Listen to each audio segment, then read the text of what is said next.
The waiting game for threatened reprisals from the Islamic Republic and Hezbollah is continuing. Israeli officials are reportedly convinced that the potential attack from the Lebanese terrorists will likely come first and separate from an Islamic regime strike. More from ILTV's Steve Leibowitz. Israel believes that Hezbollah and not Iran will be the first to strike in retaliation for the assassination of its military commander Fuad Shukr in Beirut last week. According to reports in the Hebrew media and CNN, Hezbollah appears close to act independently of an expected Iranian response for the killing of Hamas leader Ismail Haniyeh in Tehran. Israeli officials believe that the attack from Lebanon can come with little advance signs, while an Iranian attack will be detected many hours before the enemy rockets reach close to Israeli airspace. Attending a military drill in the north, Defense Minister Gallant said that Hezbollah may hit Israel harder than Iran. כפי שהדברים מסתמנים, נסראללה עלול לגרור את לבנון לשלם מחירים כבדים ביותר. כבדים ביותר. הם לא מתארים לעצמם מה יכול לקרות. אני מניח שאם יקחו תמונה של עזה הם יבינו. Heavy cross-border exchanges between Israel and Hezbollah are continuing along the Lebanese border. The IDF targeted and eliminated the terrorist Hassan Fars Jashi in the Joya region of South Lebanon. He served as an anti-tank commander in Hezbollah. Fighter jets attacked terrorist infrastructure of Hezbollah in the areas of Halta and Kafar Kila in South Lebanon. In addition, jets attacked Hezbollah launchers in the Konin region, along with artillery to remove a threat in the Leda region. The Upper Galilee and the Golan Heights were targeted by Hezbollah rockets. Interceptors were launched, crashes were detected in open areas, and there were no casualties reported. Military analysts in Israel are predicting that the coming days are likely to see an extreme escalation. After a week of perceived anxiety from much of the public after declarations of intended attacks by the Islamic Republic and Hezbollah, the Prime Minister called on the people to remain patient and cool. ILTV's Steve Leibowitz has the full report.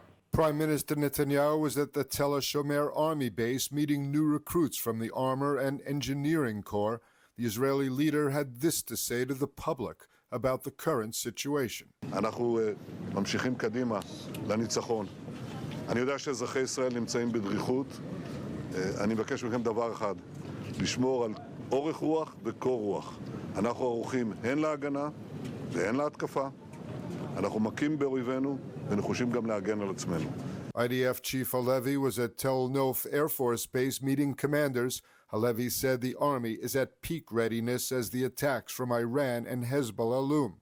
Halevi said anyone who attacks us or talks about destroying Israel will be targeted. Commanders of the various squadrons reviewed before the Chief of Staff the operational activity, preparation, and readiness of the units. מוכנות בשיא, גם בהתקפה, גם בהגנה. אנחנו נדע להוציא התקפה מאוד מאוד מהירה. כל מקום בלבנון, כל מקום בעזה, כל מקום במזרח התיכון, מעל הקרקע, מתחת הקרקע. Meanwhile, in Washington, the U.S. is working feverishly to pressure Iran to back down from its threats. We would hope that at that OIC meeting, the same thing happens that we have been trying to effectuate throughout the last week, which is that all parties that have a relationship with Iran impress upon Iran, the same way that we've been impressing upon the government of Israel, that they shouldn't take any steps to escalate the conflict. And now here with us to discuss the looming security threats facing Israel is Lieutenant Colonel Maurice Hirsch of the Jerusalem Center for Public Affairs. Maurice, pleasure to have you on as always. Thank you so much for joining us. Israeli officials are now anticipating potentially a much bigger strike from Hezbollah in the north and not necessarily from the Islamic Republic. What is your take on this? Do you think that this is the path we're probably going to see in the coming weeks? So at the moment, what appears to be the case is that the Iranians have decided to avoid a massive attack on Israel, going rather for a qualitative strike rather than a quantitative strike. The problem is now just with Hezbollah. And what do you do with Hezbollah? Hezbollah have their own dilemmas.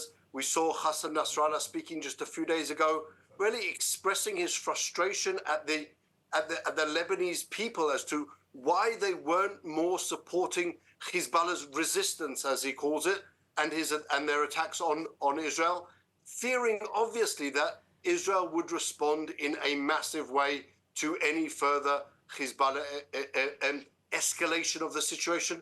And so now we're just waiting to see how Hassan Nasrallah will take that into account, what exactly his plan is going to be, what he's really cooking up for himself, in the understanding also that he doesn't necessarily have the full backing of his Iranian masters, as he appeared to have in the initial hours or days even after the strike against Fuad Shukar and against Ismail Haniyeh. So we're really seeing a developing situation on the ground. Now, we see that the United States has also been quite desperately trying to discourage the regime in Iran from attacking Israel. Do you believe that such efforts can actually succeed? And if so, would it be because of the pressure from the West and other countries, or perhaps even because of the fact that there are over 10 IRGC commanders currently under investigation over the very assassination of Ismail Haniyeh? I think the U.S. approach to Iran has often been erroneous, misunderstanding both their motivations and their driving forces. But I think there's something that both the U.S. and Iran clearly understand, and that is that Israel's response to an attack wouldn't necessarily only be focused on the kinetic capabilities of Iran, not only attacking their rocket firing or missile firing capabilities, but rather targeting strategic assets. And that, I think, was one of the really most important messages that Israel conveyed to Iran, albeit indirectly, with its strike in Hodeidah against the Houthis, attacking an oil distillery, really setting it on fire, destroying their financial capabilities. And now there's been a lot of discussion about the Iranian Karaj Island, which is the source of 90% of their oil exports, and the understanding that this could potentially be a very real target for Israel. That would have tremendous repercussions on the Iranian economy, which is predominantly funded by their oil exports on the one hand, and also on the world economy, seeing such a large-scale attack on an oil refinery, and that's something that could have really much wider repercussions. So I think the U.S. is trying to persuade the Iranians the price that you're going to pay is not necessarily only going to be military, but also financial, and could really undermine the basis of Iran. And so you should really consider whether this is really the escapade that you want to start into. Absolutely. We saw even the new president, Pezeshkian, who's by no means a supporter of Israel, has been trying to persuade the Ayatollah himself that perhaps this isn't the best path, and that could lead ultimately to the fall of the regime. So they should consider very, very closely how they want to move forward. Of course, there's also been this discussion of a preemptive strike by Israel. What does Israel stand to lose or to gain from such a move? Well, so the question really facing Prime Minister Netanyahu at the moment is, who does he want to be? Does he want to be Levi Eshkol on the 4th of June 1967, who sees these really imminent threats to Israel's security and carries out that preemptive strike? Or does he want to be Golda Meir, who's sitting on the morning of Yom Kippur, had already heard all of the warnings that could possibly have been heard, but had waited for the attack to happen? This is something which Prime Minister Netanyahu and Israel in general has to consider. Where is the imminent threat coming from? And is that something that we should conduct a preemptive strike, or wait for our enemies to attack us before we respond? Now, it seems that as of late, Israel's been very focused on targeted assassinations. Is this a strategy that could ultimately bring Israel victory in the battle against both the Islamic Republic and its proxies? In short, no.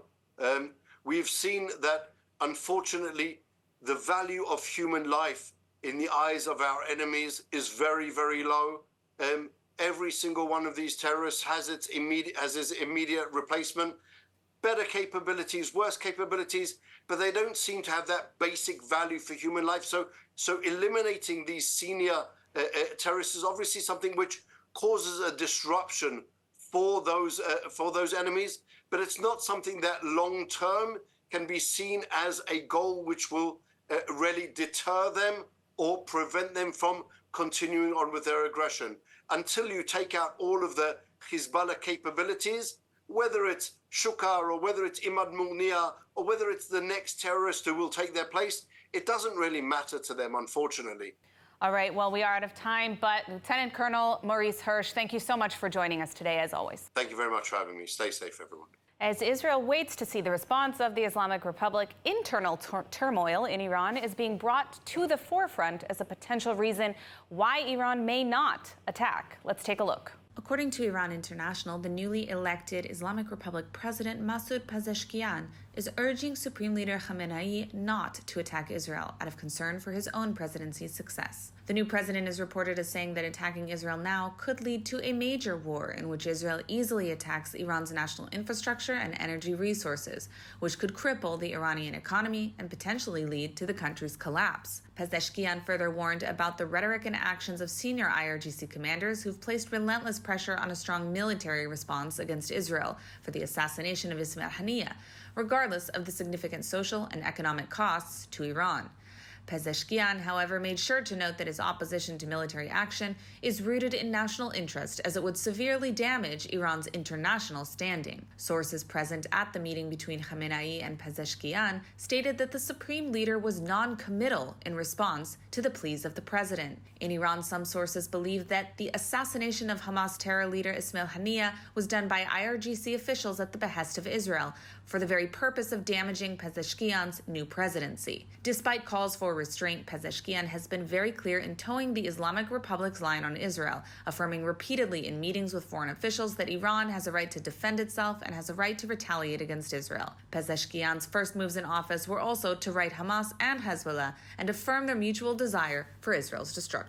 Day 307 of the war in Gaza, and IDF forces are confronting Hamas gunmen on the ground, underground, and from the air. ILTV Steve Leibowitz has the report. Forces of the 7th Brigade Combat Team completed their activities in the Bnei Suhila neighborhood of Khan Yunis after weeks of clashes.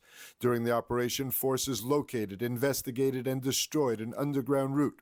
Also located was a Hamas production worksite and a site where there were 3 rooms used by the terrorists to store and manufacture weapons. The Air Force attacked a weapons production workshop of Hamas located in the humanitarian area in Deir el-Balach.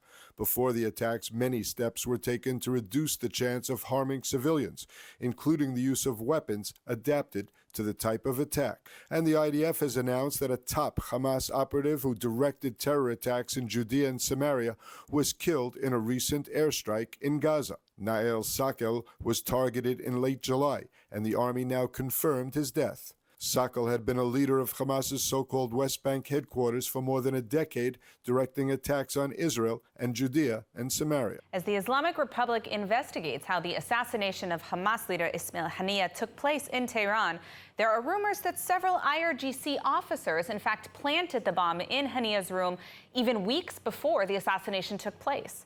Now, here with us to discuss the complexities of this assassination and the next steps for Israel in this war is former Mossad member and CEO of Spy Legends, Avner Avraham. Avner, thank you so much for being with us. I'd love to get started by getting your take on the reports about this Haniyeh assassination. What do we know about what happened so far? Well, until now, we don't know for sure that Israel is behind the assassination of Haniyeh. But I think that the important thing is that Sinwar is going to replace him, and it means that it's a good way to offer him to get out from Gaza and to do something that we made with Arafat when we gave him the opportunity to leave Beirut. And this is the way that Sinwar can get out from Gaza alive with his people, and we can release the hostages. I believe that I believe and hope that this will be the solution for the situation in Gaza. Now, there have been some rumors coming from Iran in recent days that perhaps the IRGC did this intentionally to harm the new president's term by starting a war. Do you think that there's any merit to these rumors, or is this just sort of internal chatter inside of Iran right now in such a chaotic situation? Okay, so if you Google and read about Turkey and Iran, you will find that almost every month they found Mossad agents and they arrest them. The fact that the Israel is very happy for the assassination of Haniya doesn't mean that we are standing behind this operation. And it makes sense that maybe other people, because it was in the headquarters of the special forces in Iran. Okay, it wasn't a regular hotel, so it looks like it's a very, very deep connections to the main intelligence in Iran. So it maybe happened with other people and not Israelis. That's why I don't think that Israeli declared for 100% that we made it. No, that's absolutely true. Israel has not confirmed that. We should restate that just for our audience to be clear. However, of course, we do see a number of officials from the Islamic Republic declaring that Israel and or Mossad in some capacity did carry out this assassination. There have been dozens of arrests of major IRGC commanders inside of Iran right now, which perhaps is even a factor when it comes to whether or not Iran will carry out a strike in the end. You know, we just heard earlier in the broadcast that we may get a harder barrage of rockets and attack from Hezbollah. What do you think about this recent news? Do you expect more from Iran or from Hezbollah in the coming weeks? First of all, I think that we have to be ready, but we don't have to sit and wait. And I think that the Iranians always like to send to the front the Houthis and all the other proxies like Hezbollah. So I believe that it will start from Hezbollah, and we will respond, and maybe the Iranian will measure our response. I think that there's also some secret negotiations between many countries to make sure that it will not be a huge damage or a huge war, a wide war. Even Putin asked the Iranian and told them, do not try to attack people in Israel. You can see that Hezbollah is most of the time attack the military bases and not the Israelis people, just soldiers. And so I believe that it will start from the north. And by the way, the Houthis, after the big attack that we made, I think that they didn't do anything. Maybe they sent one message to a lot. But I think that if I could decide now, I think that is the best time to hit the Houthis, even today. Interesting. Well, let's hope that the state of Israel takes your advice and does whatever necessary to keep us safe. We are unfortunately out of time. I have many more questions for you, but thank you so much for joining us today, Avner. Next time. Thank you. The Jewish Federations of North America have raised over $833 million for Israel since the October 7th Hamas massacre.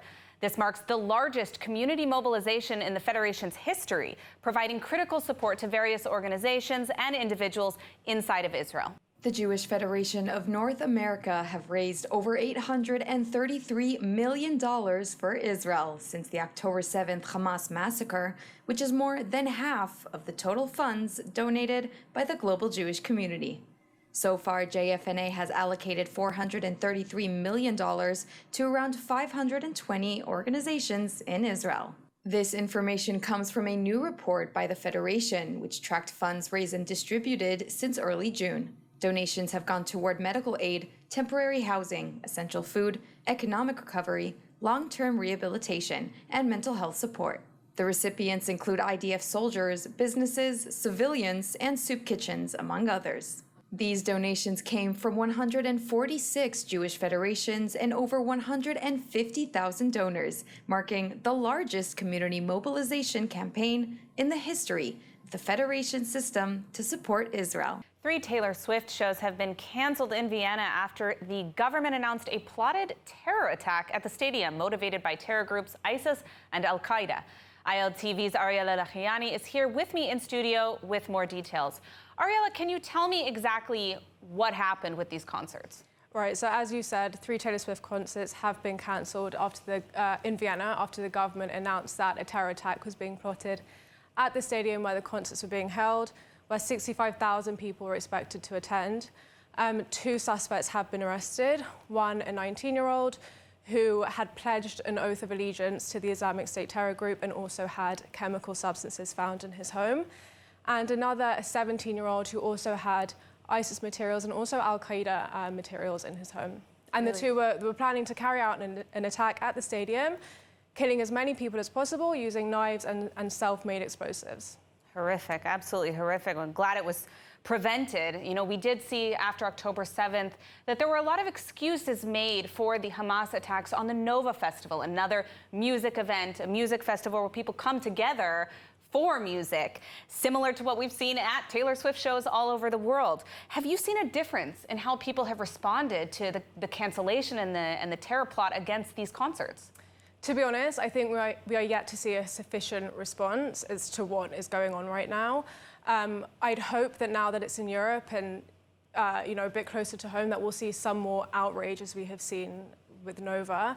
But the world needs to wake up. 10 months ago, we saw 360 people murdered at a music festival, and the world stayed silent because it was in Israel and because it was an act of resistance. Is it resistance now? That it's at a Taylor Swift concert in Europe? Was it resistance in 2017 when over 20 people were murdered in Manchester at an Ariana Grande concert? This isn't resistance. It never has been. It never will be. And people need to understand that. The same people who are standing on college campuses calling for a globalized intifada, this is what they're calling for. This is what they're achieving. And they need to understand that, because I don't think they do. And I think the world needs to wake up and see that the threat of radical Islam is not one that just Israel needs to be dealing with. This is a worldwide problem. And in this case, it was thwarted, thank God. Yes. But you shouldn't feel reassured by that. You should feel concerned by that. Absolutely. I mean, I think it's very clear that this is not, unfortunately, this is not just an issue that affects the state of Israel. So thank you so much for your analysis today, Ariella. And now, in a deeply symbolic gesture, the Western Wall Heritage Foundation has laid to rest a 400-kilogram stone that fell from the sacred site 6 years ago. ILTV's Mayan Hoffman has more. In a poignant ceremony, the Western Wall Heritage Foundation completed a significant milestone by burying a stone that had dramatically detached from the Western Wall 6 years ago. The stone, weighing 400 kilometers, fell from the 18th row of the southern part of the wall during the pre-dawn prayer service on the morning after Tisha B'Av in 2018. Miraculously, a woman standing at the time was unharmed. The Israel Antiquities Authority promptly conducted an engineering preservation survey and reinforced the stones of the southern wall within Jewish law restrictions. After extensive discussions led by Rabbi Shmuel Rabinowitz, the rabbi of the Western Wall, and prominent Torah scholars, it was decided that the fallen stone would not be returned to its original place, but would be buried instead. Structural engineers had advised against replacing the stone due to the extensive drilling required, which posed religious challenges. Following this recommendation, the fallen stone was ritually buried yesterday, alongside other stones that had been pushed off during the destruction of the Second Temple by Titus. The Tisha B'Av, or 9th of the Hebrew month of Av, day of mourning, will take place next week. And now let's take a look at the weather forecast. Mostly clear skies are expected tonight around the country, with temperatures reaching lows of 23 degrees Celsius or 73 degrees Fahrenheit. Then tomorrow, sunny skies and hot weather are expected, as temperatures should reach highs of 34 degrees Celsius or 94 degrees Fahrenheit and remain consistent over the weekend. That's a wrap for today's news. For the latest updates from Israel on all your devices, be sure to follow our ILTV channel, subscribe to our newsletter, and explore our website, ILTV.tv. Stay informed with the latest news straight from the heart of Israel. I'm Emily Schrader. Be well, and thank you for watching.